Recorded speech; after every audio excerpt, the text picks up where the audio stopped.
Certo, hoje então a gente continua as reações de substituição, certo? Os mecanismos de reações de substituição. Vou colocar para apresentar aqui. Qualquer dúvida vocês perguntem, certo?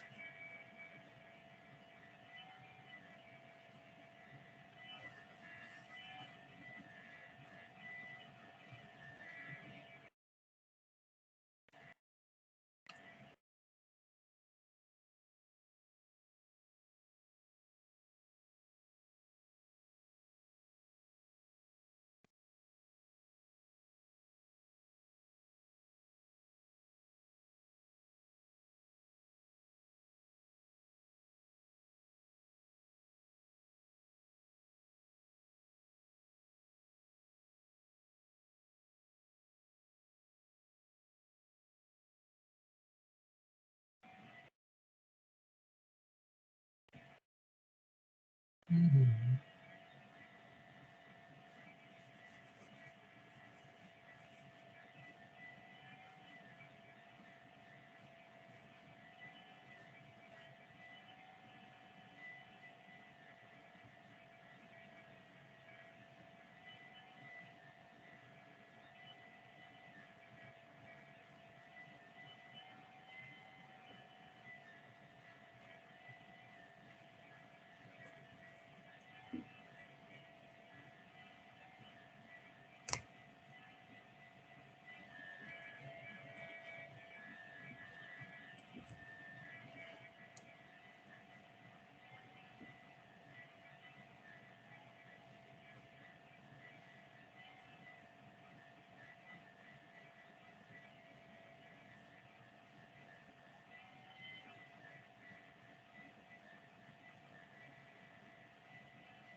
Oi, pessoal, desculpem.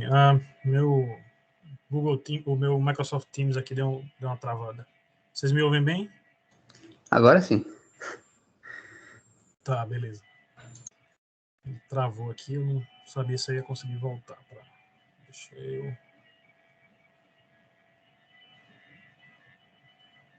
compartilhar. Vocês veem minha tela agora?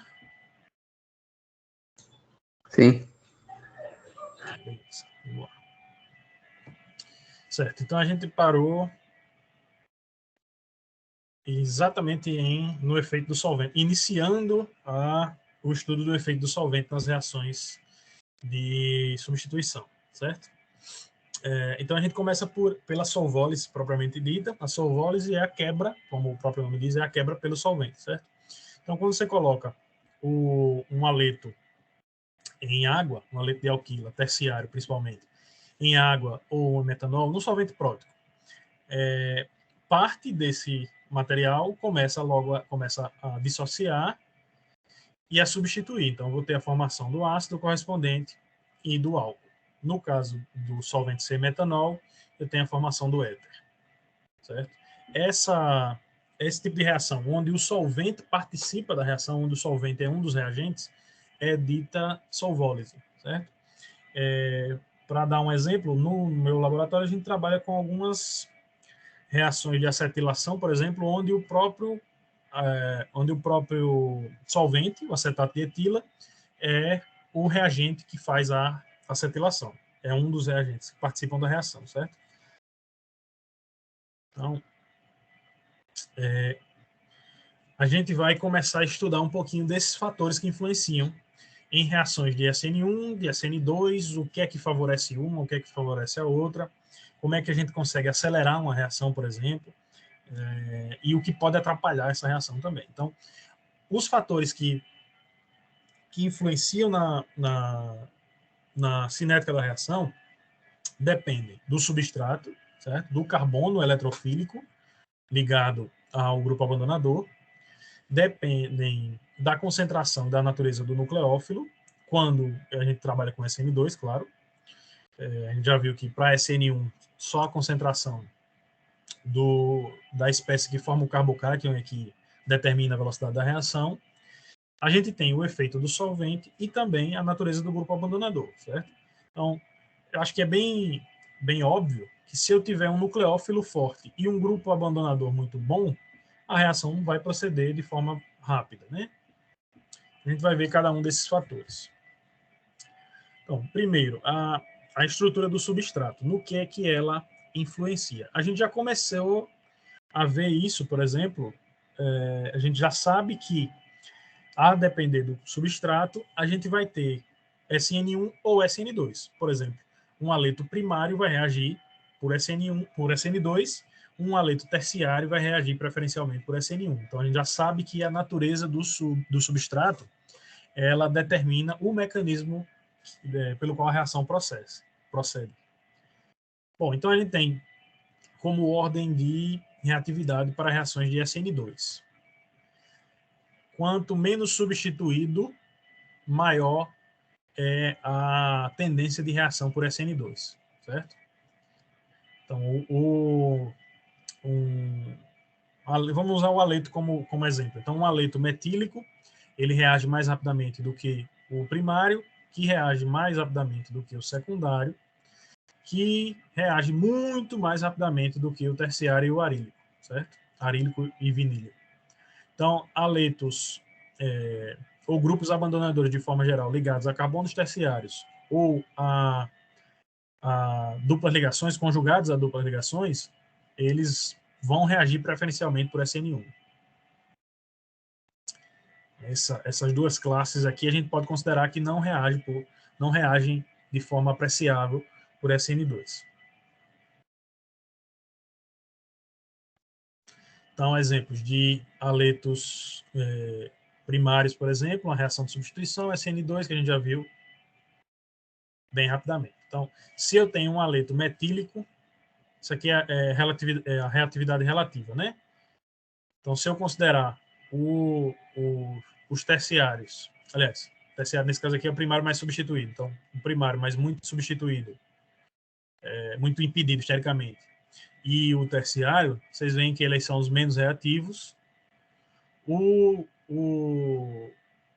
secundário aqui vai ser muito mais reativo do que eles dois, o primário muito mais reativo do que todos os outros, e o metílico é aquele que reage mais prontamente. Certo? Então, imaginem o seguinte, nessa escala de reação, a gente pode considerar, por exemplo, que o terciário não vai reagir por SN2. Certo? É uma reação que se processa tão lentamente que o produto de reação pelo mecanismo de SN2 não é encontrado, porque se ele for reagir, ele vai reagir por SN1, e aí eu não vejo o mecanismo de SN2 presente. Certo? Então, para SN2, metílico, mais reativo que primário, mais reativo que secundário, mais reativo que neopentílico, mais reativo que terciário, e assim por diante.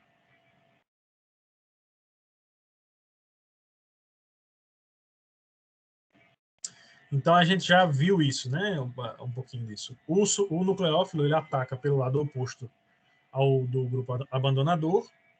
Então, quanto mais congestionado estiver esse lado, mais difícil vai ser o ataque do nucleófilo. Então, o metílico está praticamente desimpedido, esse carbono eletrofílico aqui está livre, certo? Está disponível para ser atacado pelo nucleófilo, e à medida que eu vou adicionando grupos alquil a esse carbono eletrofílico, ele vai congestionando e por impedimento estérico eu não consigo fazer com que esse ataque aconteça, certo? O terciário praticamente não há ataque. Beleza? Eu acho que esse fator estrutural é bem claro, né? O impedimento estérico realmente impossibilita a reação por SN2.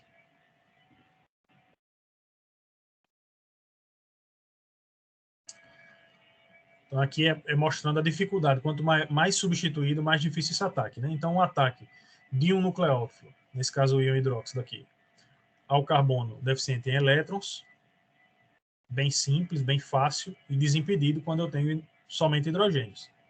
Né? Um ataque bem tranquilo. Formação do álcool correspondente, inversão de configuração, ainda que isso não influencie na estereoquímica, porque esse carbono não é quiral, a gente tem sempre que lembrar que ela acontece sempre com inversão de configuração. E quando eu tenho um grupo mais impedido, eu tenho maior dificuldade para que esse nucleófilo chegue ao carbono eletrofílico. Certo? Então, o impedimento estérico ele é um fator muito determinante nessa velocidade de reação. Então, vocês veem aqui que um haleto secundário ainda pode reagir por SN2, mas essa reação é bem mais lenta. Inversão de configuração, como sempre. Certo? Então, a gente tem que lembrar. Quando eu vou prever o produto de uma substituição, eu tenho que pensar na estrutura do meu substrato, certo? Principalmente se o carbono for mais substituído, se ele é ou não quiral, né? Ou se o produto vai ser quiral, enfim. Eu tenho que pensar nisso quando eu avalio o mecanismo possível. Quando eu tenho um grupo maior aqui, esse carbono é primário, esse haleto é primário, mas agora eu tenho um grupo tercibutil aqui. Aquele brometo de neopentila, né? Então eu tenho uma dificuldade grande, apesar desse haleto ser primário, eu tenho uma dificuldade bem grande de chegar a esse carbono. Certo? Muito lento. Esse grupo tercibutil aqui, apesar desse carbono ser primário, essa metila não deveria estar aqui, não sei o que foi que aconteceu. Desconsiderem essa metila. São 2 hidrogênios. Apesar desse haleto inicialmente ser primário, o grupo vizinho é muito grande, ocupa muito espaço e impede ou dificulta a entrada da hidroxila desse cara aqui. No terciário, a gente tem o maior impedimento, né? Um haleto terciário, eu vou ter o maior impedimento possível para a entrada dessa hidroxila. E a gente está tratando aqui, nesse caso específico, de um nucleófilo pequeno, né? De uma hidroxila. Mas se eu tivesse um nucleófilo maior, eu quisesse fazer uma substituição por um grupo maior, aí isso ficaria ainda mais complicado. Então, essa reação aqui é extremamente lenta e a gente considera que ela não acontece por esse mecanismo.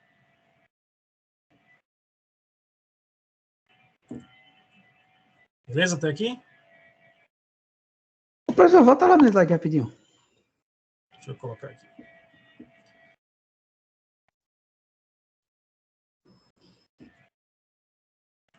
Opa. Não, antes desse. Esse aí é aqui na primeira de cima. Que tinha 2 hidrogênios e um tercibutil e depois virou um hidrogênio e uma metila. Então, foi isso que eu falei? Desconsiderem essa metila aqui, isso está errado. Tá. É um hidrogênio. Tá, acho que eu não vi direito. Tem que lembrar, deixa eu olhar até qual slide é para eu consertar depois. Slide 51. É um hidrogênio. Erro na hora que, não sei se na hora que eu fui preparar aqui, por algum motivo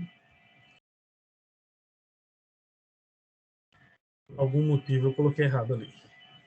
Então, quanto mais impedido, quanto mais estericamente impedido, mais difícil vai ser a reação acontecer por esse mecanismo, SN2, certo? Só que a gente sabe que essa substituição acontece, então ela deve acontecer pelo outro mecanismo, né? Por SN1. Certo. Efeito do carbocátio, para efeito do substrato. Então a gente já viu, para SN2, quanto menos substituído é o carbono que suporta o grupo de saída, mais favorecida é a reação por SN2, certo? Em contrapartida, para reações que se processam por SN1, quanto mais substituído for esse carbono, mais vantajosa é a reação, mais vantajosa é o desenvolvimento da reação por esse mecanismo. A gente já viu um pouquinho sobre a estabilidade dos carbocátions. Então, se eu tenho um carbono mais substituído, eu vou formar um carbocátion mais estável, né?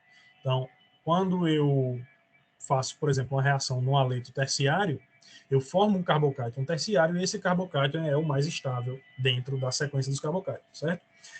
Então, o substrato ele é muito importante para determinar qual é o mecanismo da reação. A depender do substrato, eu vou ter SN1, SN2, e mais à frente a gente vai ver também para E1 e E2, para eliminação, né? Reação de eliminação. A gente tem, eu mostrei para vocês alguns diagramas de energia na aula passada, com coordenada de reação, e eles são muito importantes porque a gente vai, quando a gente determina qual é o produto da reação, a gente tem que levar em consideração o postulado de Ramon-Leffler. E ele diz que se dois estados são similares em energia, eles são também similares em estrutura. O que isso quer dizer? Quer dizer que quando eu tenho um estado de transição que ele tem uma energia próxima do produto daquela reação especificamente, é muito provável que a estrutura do produto seja parecida, seja similar à estrutura do estado de transição, né? Então, quando eu tenho um estado de transição próximo em energia, isso vai depender muito da estrutura do carbocátion formado.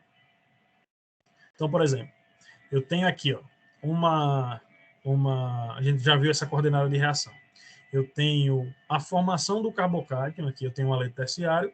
A formação do carbocátion é a que demanda maior energia de ativação, certo? E esse estado de transição, ele está mais próximo do produto aqui do carbocátion e do aleto separadamente do que do reagente. Isso quer dizer que esse estado de transição, muito provavelmente, ele tem estrutura mais próxima também do produto aqui, dessa primeira etapa, certo? Deixa eu ver aqui. Se eu tenho uma variação de energia livre, eu tenho primeiro uma variação de energia livre maior, o estado de transição, a energia do estado de transição é muito mais próxima desse intermediário do que desse reagente, do reagente aqui. Se ela é muito mais próxima em energia, é provável que ela também seja muito mais próxima em estrutura, certo? Então aqui eu tenho reagente, o estado de transição, onde o cloro o aleto ainda está parcialmente ligado ao carbono eletrofílico, ele é semelhante em energia, e ele é também semelhante em estrutura, certo? O carbocátion terciário estabilizado pela presença desses grupos alquil vizinhos, certo? Então, lembrem lá da sequência de estabilidade dos carbocátions. Quanto mais substituído, mais estável, e quando ele tem uma dupla ligação ou um anel aromático próximo também, ele é estabilizado. Quando ele tem um grupo doador de elétrons, também ele é estabilizado. Beleza?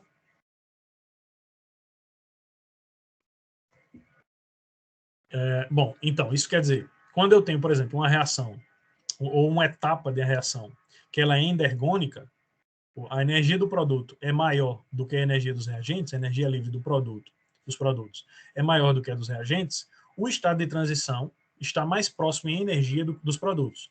Isso quer dizer que ele também está mais próximo em estrutura, ele é mais semelhante aos produtos do que aos reagentes. Quando a reação é exergônica, quando a variação de energia livre é negativa, a energia do estado de transição está mais próxima da dos reagentes do que da dos produtos, e a estrutura também vai estar mais próxima dos reagentes do que dos produtos. Beleza? E aí a gente já viu um pouquinho sobre estabilidade de carbocátions, eu vou só recapitular um pouco. Então, quanto mais substituído, quanto mais eu tenho grupos alquil, a não ser que eu tenha um grupo retirador de elétrons, né? Mas considerando grupos alquil, radicais alquila, quanto mais substituído, mais estável vai ser o carbocátion formado. Então, o carbocátion terciário mais estável que o secundário, mais estável que o primário, mais estável que o metílico. E então, a facilidade com que esses carbocátions se formam é nessa ordem, né? Da direita para a esquerda. Quanto mais substituído, mais fácil de formar esse carbocátion. O carbocátion terciário, para reações de SN1, é o mais interessante, né? Aletos alílicos e aletos benzílicos também sofrem reações de SN1 em velocidades razoáveis, porque a carga é estabilizada pela presença da dupla ligação conjugada, certo? Deixa eu ver se eu coloquei. Então, tem o brometo alílico ou benzílico. Então, essa dupla ligação, eu também já falei sobre isso, né? Ela é estabilizada por ressonância. Então, se esse brometo sai, vejam que esse brometo, tanto esse brometo como esse iodeto, são primários, né? O carbono aqui só tem um carbono ligado a ele. Só que, apesar de ter só um carbono, quando esse carbocation é formado, eu tenho a estabilização por ressonância desse par de elétrons π, e aí eu distribuo a carga, e essa deslocalização de carga torna o carbocation mais estável. Ah, tá. Eu escrevi aqui, você que não tinha feito. Certo. Então, apesar desse carbocation ser primário, a carga não fica localizada nele. Eu tenho a formação, eu tenho dois contribuintes de ressonância, esse par de elétrons migra para cá, elétrons π, tenho dois contribuintes de ressonância, isso faz com que a carga fique distribuída entre os carbonos, não fica localizada, por isso esse carbocation é estável. O mesmo acontece com o carbocation benzílico. Quando o grupo abandonador sai e forma esse carbocation primário, a dupla ligação estabiliza por ressonância, ela vai migrando, e essa carga positiva ela fica deslocalizada, distribuída entre os carbonos, entre o carbono primário, original, e os carbonos orto e meta. Certo? Então, carbocation benzílico e carbocation alílico, apesar de serem primários, eles são estáveis na sequência dos carbocations, certo? Beleza? Todo mundo acompanhando? Beleza. Certo. Então, a depender do substrato, eu tenho que considerar quanto mais fácil for a formação de um carbocation, a partir do substrato, maior a tendência que ele reaja por SN1. Certo? Maior a tendência que ele forme um carbocation e depois esse carbocation seja atacado pelo nucleófilo. Bom, a gente já falou um pouco sobre isso, mas vamos detalhar um pouquinho mais. Então, como a etapa determinante da velocidade de reação em SN1 é a formação do carbocation, se eu aumentar a concentração do nucleófilo, eu não aumento a velocidade. Certo? Então, para a cinética da reação SN1, eu não tenho influência do meu nucleófilo. Para a reação SN2, como a gente já viu, o nucleófilo faz parte da equação de velocidade na etapa determinante. Então, a concentração tanto do aleto, ou do carbono ligado ao grupo abandonador, e do nucleófilo, são importantes, certo? Se eu aumento uma ou aumento a outra, ou as duas, eu aumento a velocidade da minha reação. Depende da concentração dos dois, certo? O estado de transição é bimolecular, então eu preciso, quando eu aumento a concentração, eu tendo a formação dos produtos. Bom, então a gente já entendeu como é que funciona a concentração, né? Qual o papel que a concentração do nucleófilo determina em um e em outro mecanismo, mas o que é que a natureza do nucleófilo influencia na reação? Eu posso ter um nucleófilo pequeno e iônico, carregado negativamente, por exemplo, ou eu posso ter um nucleófilo grande e neutro. Eu tenho possibilidades diferentes para montar o meu nucleófilo. Então, por exemplo, eu tenho um íon etóxido, ou metóxido, desculpem, tenho o íon metóxido, certo? Um nucleófilo pequeno e carregado. Ele vai atacar o iodeto de metila, forma o éter, substituição rápida e simples, certo? Nucleófilo forte, bom grupo abandonador, reação rápida. Diferente disso, aqui ó, eu tenho o metóxido formado a partir do metanol, para a reação de substituição. Aqui, em vez do metóxido, eu tenho o próprio metanol, certo? Então, eu tenho um nucleófilo que ainda é pequeno, só que ele não tem carga. Eu estou dependendo do ataque nucleofílico de um dos pares de elétrons livres do oxigênio aqui, certo? Molécula neutra. Eu vou formar, primeiro, a molécula carregada. Aqui eu coloquei o final da reação, né? Vou formar a molécula carregada primeiro, depois ela precisa ser desprotonada para formar o éter. Essa reação aqui agora vai ser bem lenta, certo? Então a gente já começa a entender que quanto mais forte é o nucleófilo para reações de SN2, quanto mais forte é o nucleófilo, mais veloz, mais rápida vai ser a reação, certo? Então aqui eu tenho um nucleófilo fraco. Beleza? Então, como é que a gente determina se o nucleófilo é forte ou é fraco? Certo? A gente vai observar a estrutura desse nucleófilo. Um nucleófilo aniônico, ele vai ser sempre mais reativo do que o seu ácido conjugado. A gente viu o exemplo aí anterior. O íon metóxido, que é o nucleófilo aniônico, vai ser sempre mais reativo, vai reagir mais rapidamente do que o metanol, do que o seu ácido conjugado. Então, a hidroxila vai ser sempre um melhor nucleófilo do que a água. Um alcóxido vai ser sempre um melhor nucleófilo do que um álcool, certo? Se eu tenho uma espécie, pensem no nucleófilo como uma espécie rica em elétrons que precisa, para se estabilizar, de uma espécie que é eletrofílica, certo? Então, um ânion vai ser sempre mais rico em elétrons, né? A densidade eletrônica nesse oxigênio vai ser sempre maior do que quando ele está neutro. Quando eu tenho um grupo no qual o nucleófilo é o mesmo, o átomo é o mesmo, as nucleofilicidades se assemelham às basicidades. Então, o íon hidróxido é mais básico do que a água, obviamente. E, por conseguinte, ele também é mais nucleofílico. Certo? Então, isso é bem semelhante à escala de basicidade que a gente viu lá na parte de ácidos e bases. Certo? Então, o alcóxido é uma melhor base, uma base mais forte do que o hidróxido, que é uma base bem mais forte do que o carboxilato, que é uma base mais forte do que o álcool, que é uma base mais forte que a água, certo? Então, quando a gente considera nucleófilos onde o átomo é o mesmo, sempre aqui o oxigênio, eu vou seguir a mesma ordem de basicidade. Quanto mais básico, mais nucleofílico.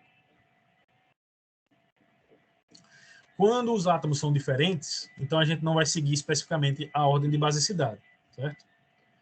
Então, por exemplo, se eu tenho solventes próticos, né? Se eu tenho em solventes próticos HS-, CN-, cianeto, iodeto, todos são bases mais fracas do que a água. Mas eles vão ser nucleófilos mais fortes. Do que a água, não, desculpem, do que o hidróxido. Mas eles vão ser nucleófilos mais fortes. Certo? Então, a gente não vai considerar, a gente vai ter que olhar com cuidado a relação entre basicidade e nucleofilicidade, certo? Tem alguns fatores histéricos também que influenciam na nucleofilicidade. Eu não sei se eu coloquei no slide. Se eu não coloquei, eu falo mais à frente.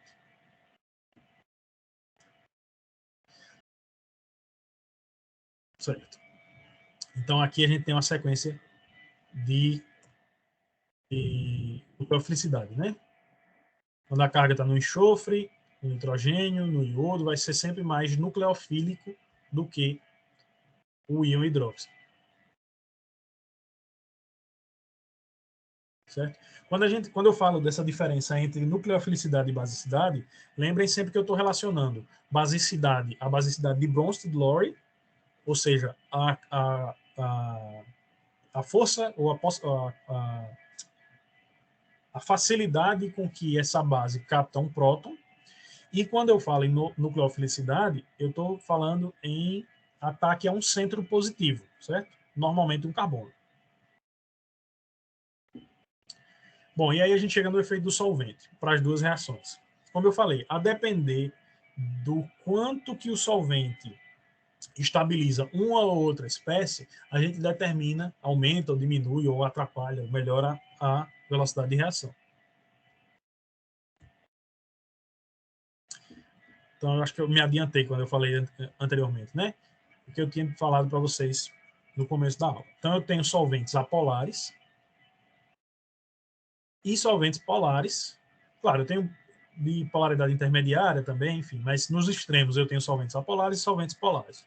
Dentre os solventes polares, eu tenho aqueles que são próticos, que têm um hidrogênio ligado a um átomo eletronegativo, e os que são apróticos, que têm um hidrogênio que não tem hidrogênio ligado a um átomo eletronegativo, certo? Aí eu tenho DMSO, eu tenho HMPA, eu tenho DMF, tem vários tipos diferentes de solvente. HMPA é um exemplo de solvente polar aprótico, só que ele é extremamente perigoso, porque ele é muito tóxico, ele é teratogênico, possível carcinogênico, então a gente tende a evitar. Eu uso no laboratório em algumas reações do HMPA, porque ele é bastante útil, mas sempre que possível a gente evita. Então, solventes polares próticos são favorecem SN1, e polares apróticos favorecem SN2. Certo?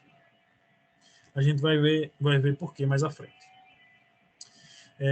Bom, reações de SN1 e SN2 em solvente polar aprótico. Primeiro, esses solventes eles não formam ligação de hidrogênio, né? Ou são apróticos.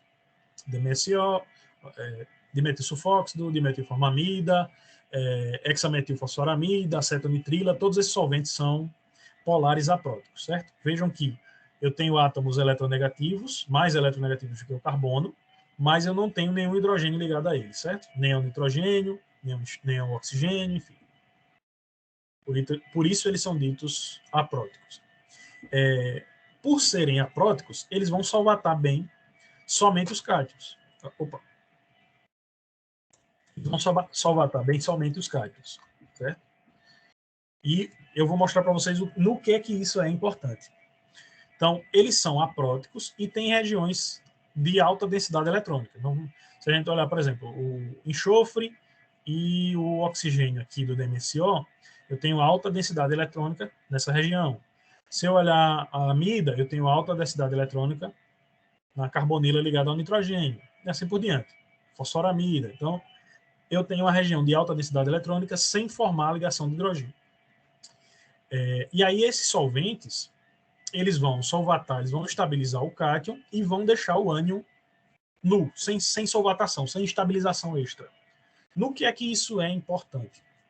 Vocês têm que pensar o seguinte: quando a reação vai acontecer, por exemplo, se eu vou fazer uma reação usando iodeto de sódio em DMSO, o solvente vai solvatar bem o cátion, o sódio, certo? E não vai solvatar bem o iodeto, o ânion iodeto. No que é que isso é importante?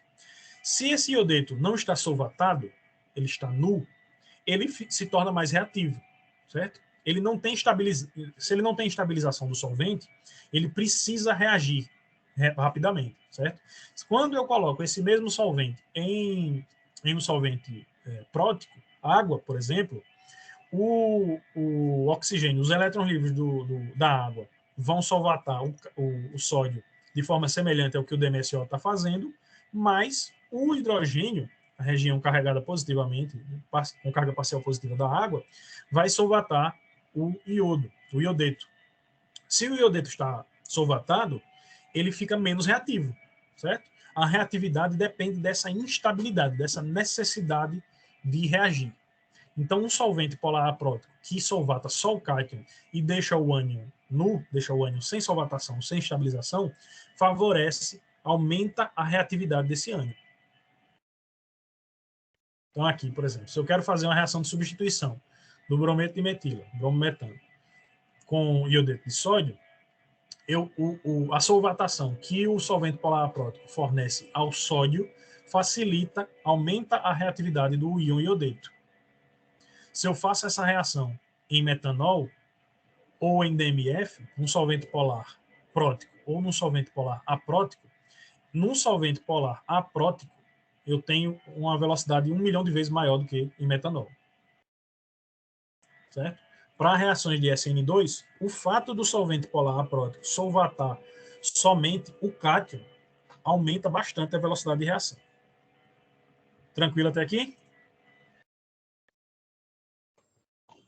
Tranquilo. Pronto, beleza.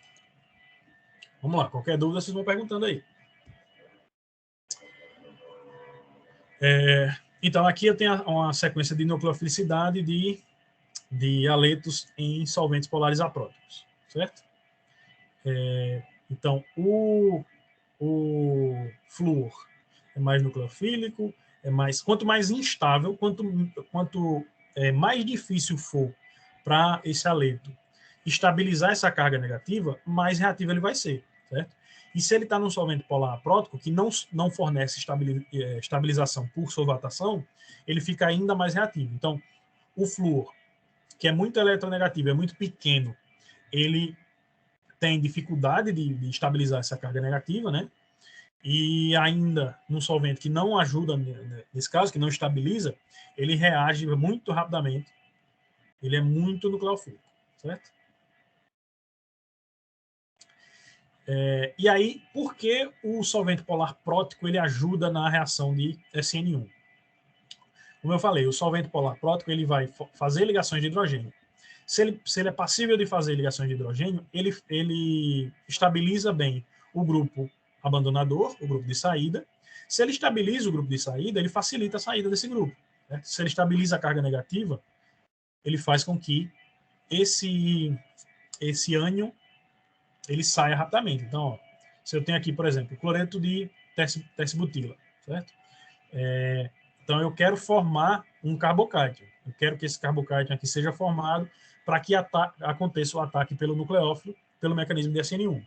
Se eu faço essa reação no solvente prótico, eu estabilizo o ânion, certo? Diferente do solvente polar aprótico.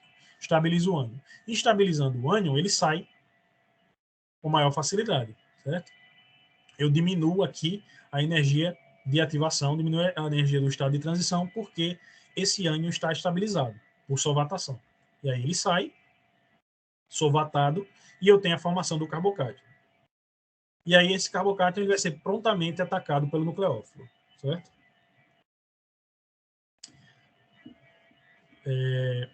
Se eu coloco um solvente polar prótico em reação de SN2, eu reduzo a reatividade desse nucleófilo, certo? Se eu estabilizo, lembre-se, é o mesmo princípio do anterior, certo? Se eu estabilizo o ânion, se eu estabilizo o nucleófilo, se ele está estabilizado, ele está recoberto de solvente, de moléculas de solvente, fica bem mais difícil, além de ele ter menor energia, fica bem mais difícil dele atacar o carbono eletrofílico, que ainda tem o grupo abandonador e os ligantes ao redor. Certo? Então, uma reação de substituição SN2, ela é geralmente feita num solvente polar aprótico.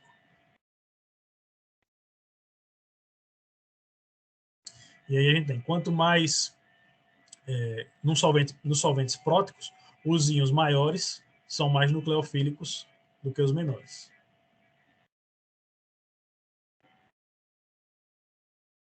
Certo? Eu tenho aqui o íon menor, o fluoreto, ele é mais facilmente solvatado, eu tenho bem mais moléculas de água ou de álcool, enfim, do solvente prótico, do que num íon grande, de raio atômico muito grande, como é o caso do iodo, e nesse caso aqui do iodeto. Né? Então, se eu tenho uma menor solvatação, esse íon se torna mais nucleofílico. Certo? Pensem assim, reatividade. Quanto mais estável, menos reativo. Se eu tenho alguma coisa que estabilize o nucleófilo, ele diminui a reatividade desse nucleófilo.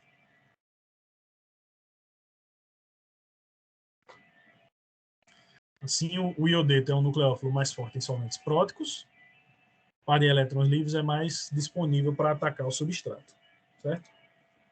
Então vejam que a gente já viu um pouquinho da influência da estrutura do substrato e já viu sobre o nucleófilo também, só que tudo isso tem que ser levado em consideração as condições reacionais. Então, o solvente é importante, a temperatura é importante, beleza?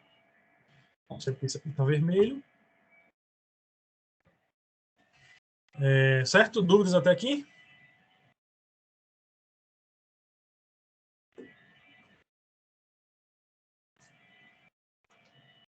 Tá, beleza.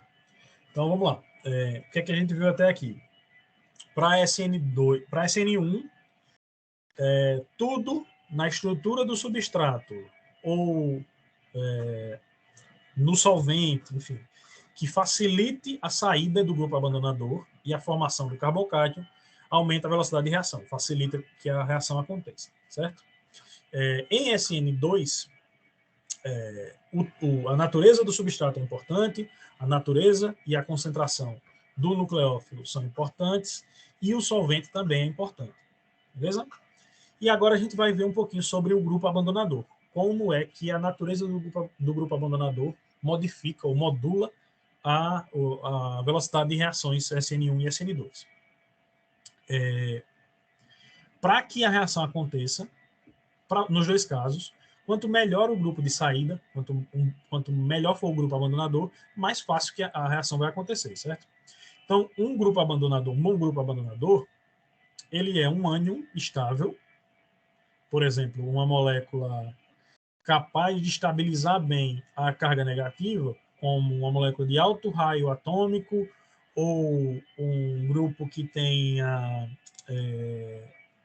insaturação conjugada, um anel aromático, um grupo que suporta bem a carga negativa, ou uma molécula neutra. Então, por exemplo, quando eu tenho uma reação envolvendo um álcool, por exemplo, onde eu protono a hidroxila do álcool e ela sai como grupo de saída, né, como grupo abandonador, formando uma molécula de água, isso é bem mais estável, certo?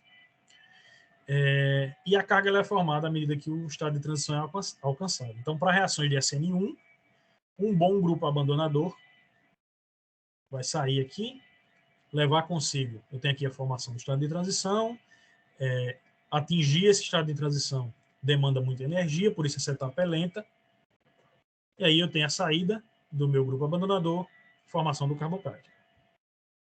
Em SN2 isso acontece de forma concomitante, né? Concertada. Então eu tenho o ataque nucleofílico, estado de transição, onde ambas as espécies estão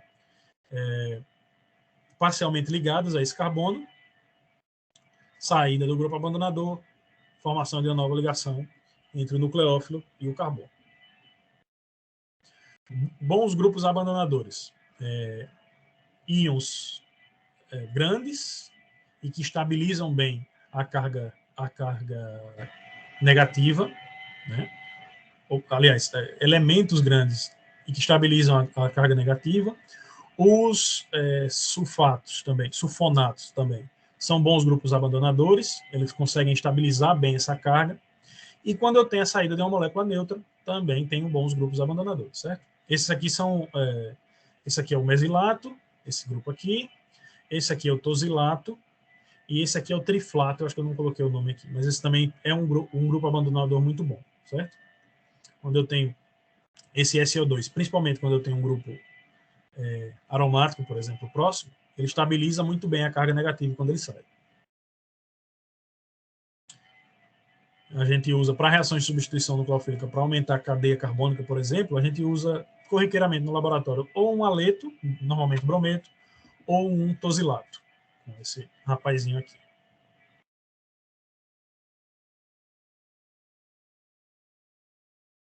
Tá. Triflato, esse aqui acho que eu não coloquei aqui em cima, mas o triflato ele é dito super grupo abandonador, porque a presença desses 3 átomos de flúor aqui faz com que a densidade eletrônica seja muito puxada, seja muito maior nessa região, e aí ele sai muito facilmente, sabe? Esse íon triflato aqui, ele deixa a molécula de partida com certa facilidade.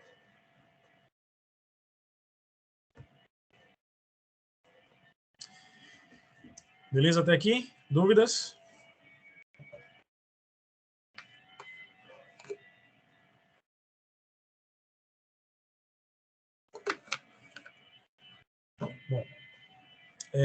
Bom, tenham em mente que bons grupos abandonadores favorecem ambos os mecanismos, certo? Tanto SN1 como SN2 são bastante favorecidos por bons grupos abandonadores. Porque, seja no ataque nucleofílico que acontece no momento da saída do grupo abandonador, ou seja, na formação do carbocátion, a facilidade com que esse grupo deixa o carbono eletrofílico é determinante na velocidade da reação. Então, grupos fortemente básicos, eles não são bons grupos abandonadores. Vocês viram que o flúor, por exemplo, o fluoreto não é um bom grupo abandonador.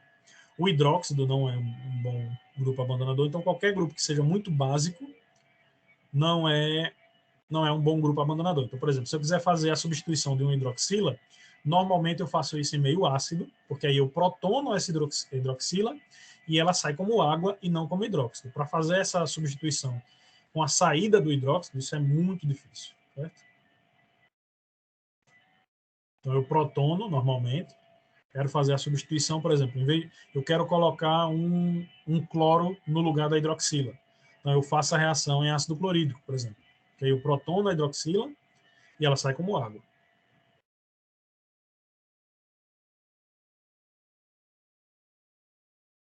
Tranquilo até aqui? Certo. Então, deixa eu ver onde é que eu estou. Tá pertinho de acabar essa parte de substituição. Então, a gente tem, recapitulando aqui, né, mostrando essas diferenças, essa relação entre SN1 e SN2. Condições que favorecem a reação de SN1. Então, um substrato que forma um carbocátion estável, por exemplo, um aleto terciário, um aleto alílico, um aleto benzílico, favorece SN1. Um nucleófilo relativamente fraco, também favorece SN1, certo? Favorece SN1 por prejudicar SN2, certo? Um solvente polar prótico, aqui ele dá exemplo etanol, metanol, água, favorece também SN1, certo? Se ele é prótico, ele vai estabilizar bem o grupo de saída, vai estabilizar o ânion, por isso ele favorece SN1. Então, para o mecanismo de SN1, é importante que haja essa solvólise de aletos alquílicos terciários, especialmente quando eu tenho um solvente que é muito polar, certo? Essa solvólise, quando eu tenho um nucleófilo fraco, por exemplo, quando ele é uma molécula neutra, ela facilita também que o mecanismo seja desenvolvido por SN1, certo? Então, eu tenho a natureza do substrato. Quanto mais fácil for formar um carbocátion, melhor a reação por SN1.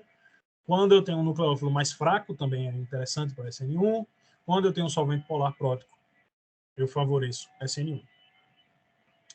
Para SN2, o que é que favorece SN2? Um substrato que é mais desimpedido, que não tem, que o grupo de saída, o carbono ligado ao grupo de saída não está congestionado. Então, aletos primários ou metílicos, por exemplo, são mais reativos. Né? A gente já viu isso. Aleto primário mais reativo, metílico mais reativo do que primário, mais reativo do que secundário. Aletos terciários não reagem por SN2. Um nucleófilo forte, normalmente um ânion, favorece também SN2. Uma alta concentração do nucleófilo, quanto mais concentrado for o nucleófilo, mais fácil vai ser esse ataque. E um solvente que seja polar e aprótico, que ele solvate bem o cátion sem solvatar bem o ânion. Aí aqui a gente tem mais alguns fatores, por exemplo, quando eu tenho substrato terciários, porque favorecem a formação do carbocátion, favorecem SN1. Primários, aqui só um resumo, né? Metílicos, primários secundários, favorecem SN2. Nucleófilos mais fracos, por exemplo, uma base de Lewis, uma molécula neutra, um nucleófilo que precisa do solvente, precisa da reação com o solvente, favorece SN1. Para SN2, bases fortes, certo? E principalmente concentradas, favorecem SN2. Solvente, polar prótico, favorece SN1, aprótico, SN2. Os apolares, eles não favorecem, costumam não favorecer nenhuma das duas situações, porque não solvatam bem nenhuma das espécies, né? Mas há exceções para isso, dependendo do tipo de reação que você quer fazer, Às vezes um solvente menos polar pode ajudar. Um grupo abandonador. Quanto melhor for o grupo abandonador, melhor vai ser a reação, independente de ser SN1 ou SN2, certo? Quanto maior a possibilidade, maior a facilidade com que o grupo abandonador estabiliza a carga negativa que vai ser formada, mais fácil, mais rápida vai ser essa reação. Bom, então, a gente usa bastante reações de substituição em síntese. A gente usa corriqueiramente no laboratório, usa alguns desses grupos que eu mostrei aqui para vocês, e aí, a partir dessa reação de substituição, eu posso formar vários tipos diferentes de grupos funcionais, certo? Então, partindo, por exemplo, de um aleto de alquila, eu posso formar álcoois, éteres, eu posso formar tióis, eu posso formar tioéteres, posso formar nitrilas, posso formar alcinos, posso formar ésteres.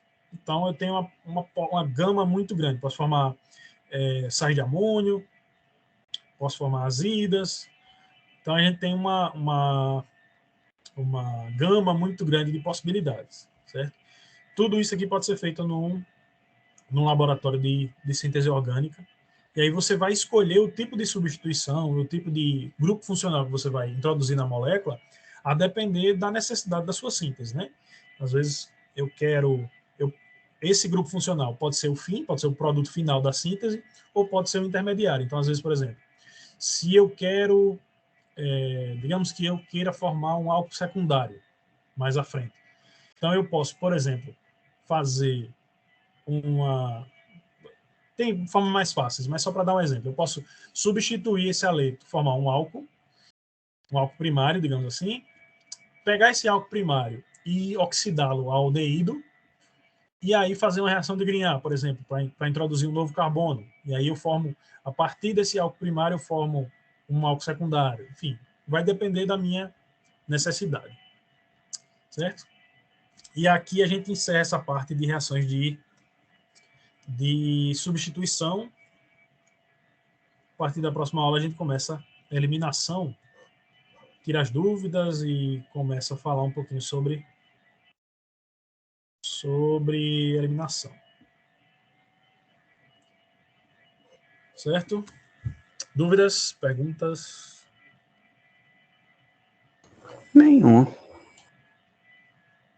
Tá. Deixa eu ver se tem mais alguma coisa que eu quero falar para vocês agora.